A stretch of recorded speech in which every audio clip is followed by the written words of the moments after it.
Very much looking forward to that presentation, and the topic is speed and the risk of falling into what we call the acceleration trap. You'll see there are two different worlds. There's one world that we compare to motorsports. People want to race. They enjoy the speed. They work hard. They perceive their work as being exhausting, but as very, very rewarding. The decisive characteristic of that kind of world is people feel in control of speed. That is a world that is characterized by passion. They want to be number one. They want to be most innovative. They want to drive change. They want to be the first on the market. The other world we would compare to a kind of roller coaster. And here it's also about speed. But speed is done to the people. It is exhausting, but people don't perceive that kind of hard work as being rewarding. That roller coaster world is one which we call the acceleration trap. Speed that is not good for the people. And we were interested in that kind because quite a number of people in companies approached us with that phenomenon of being exhausted, too many things, and that acceleration trap. First, we tried to define it, and we said, hey, what is that acceleration trap? And we found there's three kind of dimensions of that acceleration trap. One is a phenomenon when people, we call it overloading, when people feel it's simply too much work. It's surely the amount of work where people say that is exhausting, this is not rewarding, this is not fun, we don't feel in control. The second type we call multi-loading. That is a situation when people in the company have the feeling we are doing too many things at the same time. You will have 12 strategic initiatives, or you have 14 AAA projects, or you'll have 10 top priority goals. So too many things at the same time, there's a lack of focus. And the last type, we called it perpetual loading. That is a situation when people feel they're chronically operating at the limits. It's always, it is that ongoing roller coaster, the speed that is done to them. We started to say, hey, it's a soft fact, but let us try to understand more about it by putting numbers to it. Let us try to measure it and see whether we can grasp it. So far, we have measured it in more than 1,000 companies. We have more than 600,000 respondents to these questionnaires, and now we understand the phenomenon better. My question to you now, what do you think? We can now judge how many companies are in that acceleration trap, in that roller coaster mode. My question to you now, what do you think in percent? How many companies are in that acceleration trap? You have some guess? 50%. 50%? Someone else having a different guess? Yeah? 60? 80? Oh, yeah. It is actually, the first respondent was right. It is 50%. And to be honest, we were a little bit shocked. I'm surprised you go even higher in your estimation, so that you may have some experience with that acceleration trap already. It is 50% of the companies in that collective overheating mode, in that acceleration trap, 50%. And then we were wondering, what does it do, A, to people? And what does this do to performance in organizations? And I can tell you both is not a good thing. People suffer. So when we compare these 50% of the companies that are in the acceleration trap to the others that are not, you will find intention to leave is tripled.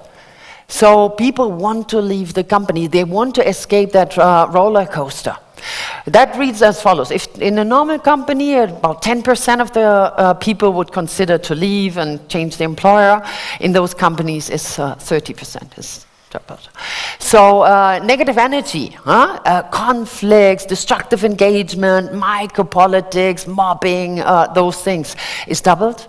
And something like exhaustion is plus 70%. So that is the people side. People feel under pressure. They don't enjoy it. They want to escape. The performance side, also negative. It's not worth to drive people beyond their limits. You see overall performance is suffering, you see efficiency grows, or different financial indicators, but also customer satisfaction, innovation, other indicators. Now we were working with companies, and the first thing that we realized is there's quite a lot of myth around. So misunderstandings around this phenomenon of speed and the acceleration trap. And one of those myths is quite common, you can check in your mind. That myth is hard work leads to the acceleration trap. And that is actually wrong. We had one, for me, decisive insight. Every year we do a trend study here in our institute at the HSG, and one of them we called ultimately between high performance and exhaustion. The key finding of that study was that the so-called high-performance companies, the ones that are significantly more successful over time and always superior, have the lowest rate of burnout and acceleration trap. We first couldn't believe it. We say, come on, check the numbers. Is that really correct? We first did not understand it. Now we understand it much better. And it is exactly, explains the logic of the acceleration trap. Those high-performing companies could only be so successful because they fostered hard work on the one hand, but on the other hand, protected their people from burning out. They actively prevented the acceleration trap, like in top athletes would do. They would always make sure that they would not exhaust in order to be able to bring the high performance.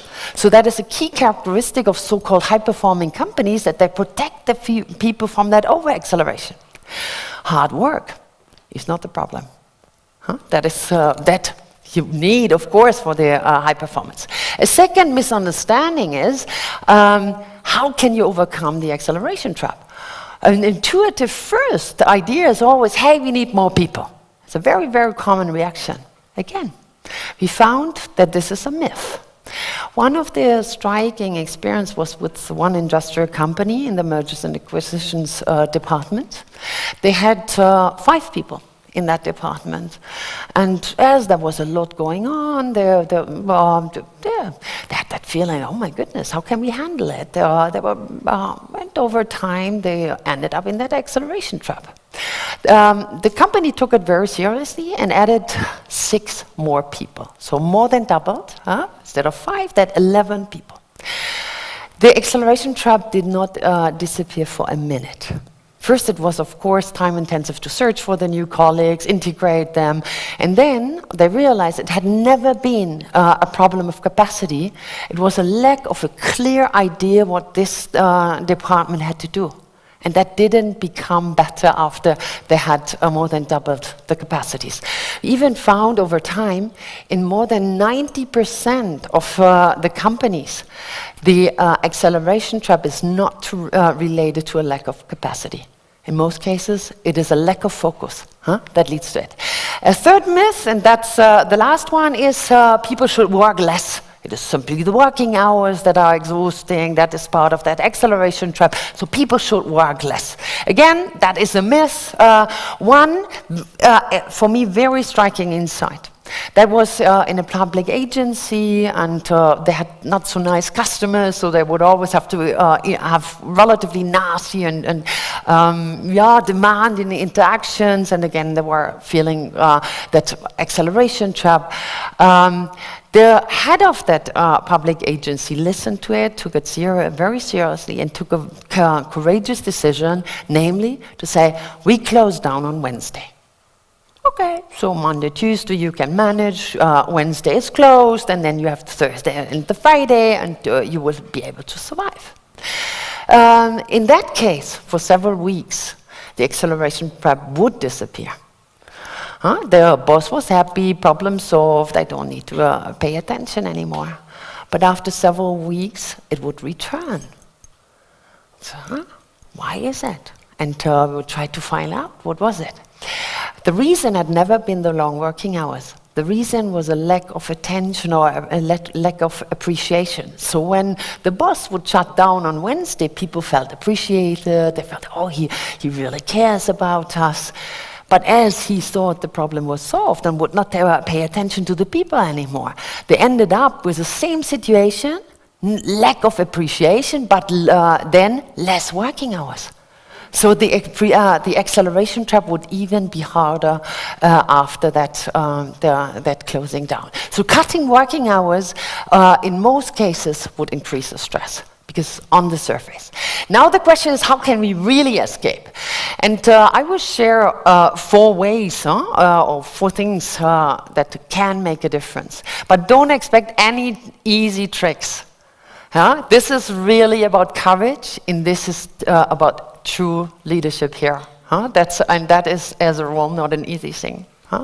So 4 things that I would like to share with you here. The first ones, the 2 I will do relatively quickly, and there are 2 that I would emphasize the most, because they are most to my heart. The first thing is detect it. When you are working in an organization, be very, very sensitive to all the signals of that over-acceleration or of the acceleration trap. We work a lot with the automotive industry, and in one workshop someone said we would never build a car without a petrol control. Why do we just treat our people like that? We drive, and then by coincidence, we find out whether there is still energy or not. So be very, very sure that you have sensors that you detect when people run out of battery or run out of fuel and feel exhausted. That's the first thing. The second thing is here. The acceleration trap is all about the courage to focus. And as we are not talking about individuals, we are talking about entire organizations or big units, it is important that you develop a shared sense of focus in your organization. When we work with companies and we often do a little check to find out whether there is a shared sense of focus, and we do a little instrument. Maybe you want to test it also in your team. We'll say, hey, take 30 seconds. When there's a group of 8 people, say, take 30 seconds. Write down the 3 top priorities for the next 6 months. Each of you write it down. And then write down the 3 priorities for the next 6 months. 3 years, sorry. For the next 3 years, midterm. And then we collect them on a flip chart. And you have 8 people. Ideally, all these 8 people would have shared sense of priority. All of them would mention the same things. We list them here on a flip chart. But you can imagine now what often happens. We have 8 people. We list the different priorities. Once you approach 15, people start to be nervous. You add more. And in some teams, you would find 20 different ideas what the priorities for the next 6 months can be. And then you have a second flip chart, you write down the priorities for the next 3 years. The same. And that is often such an insight for the people to say, wow. And then we thought, okay, let's sit down, let's work. Let's really try to define what the shared priorities are. It's a basis now for the prioritizing. The two other ways of overcoming the acceleration trap I would like to emphasize a little bit more. They seem to be counterintuitive, maybe. The first thing is stop doing. Stop doing. We have discovered that most companies have a large number of instruments that help them initiate new ideas. Yeah, that's idea management, project management, all kind of workshops, goal agreements. You can have really multiple instruments that help you initiate new activities. Often, the same companies do not have a single instrument that help them systematically stop activities. But how can you add? One of those instruments that we discovered, one company had called spring cleaning. And I liked the idea. It sounds somehow refreshing, it sounds somewhat positive, and it's a workshop format that you can use. In a more technical term, you could call it ABC analysis. In that workshop, you sit down with your team, you take all your projects, you take all your activities, and you categorize them in 3 categories. A are the key activities. B, other things that are important but not time critical. You can park them. It adds a lot of calmness already. And C, other things that you can cancel. After doing such a workshop, it's hard work. It takes 1 day at least. It's really tough work, negotiation. But as a rule, your team will be much more focused. They will approach the A activity with much more energy, and you will find much more energy because of the relief, because you threw away the C. Some companies do it in the entire organization, and they even set the amount of C activities that you need to cancel. As a starting point for new initiative, a spring cleaning is often very, very helpful in it. The last activity that I would like to emphasize is a pit stop. The idea here is slow down to speed up.